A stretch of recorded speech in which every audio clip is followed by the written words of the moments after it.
মাস না, গত 4 বছর ধরে আমি টিমের সাথে জানি।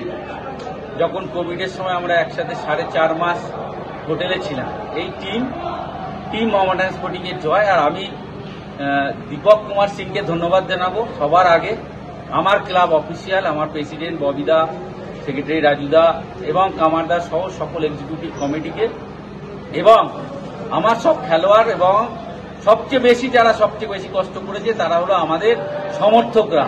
তাদের সকলের জন্য এই জয়। দেখো, টার্নিং পয়েন্ট আমাদের টিমের যে সংঘবদ্ধ টিম মোহামেডান স্পোর্টিং।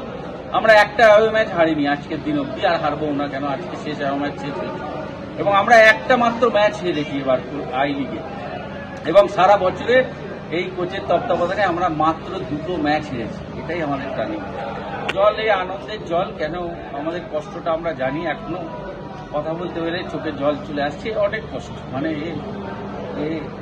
বলে বোঝানো যাবে না যে আমরা যেভাবে আজ জিতলাম, আইএসএল এ গেলাম, আগামী দিনে আমরা আইএসএল এ ভালো ফল করে এফসি কাপ।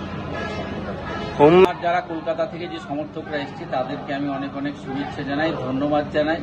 তারা এত দূরে এসছে এবং প্রতিটা ম্যাচে যায়, এবং শিলং লাজংয়ের সাপোর্টারদেরও আমি ধন্যবাদ দেবো, যারা খেলা শেষ হওয়ার পরে আমাদের যেভাবে ওরা মানে কংগ্রাচুলেট করেছে বা আমাদের উৎসাহ দিয়েছে, সেটা ওদেরকেও আমি ধন্যবাদ।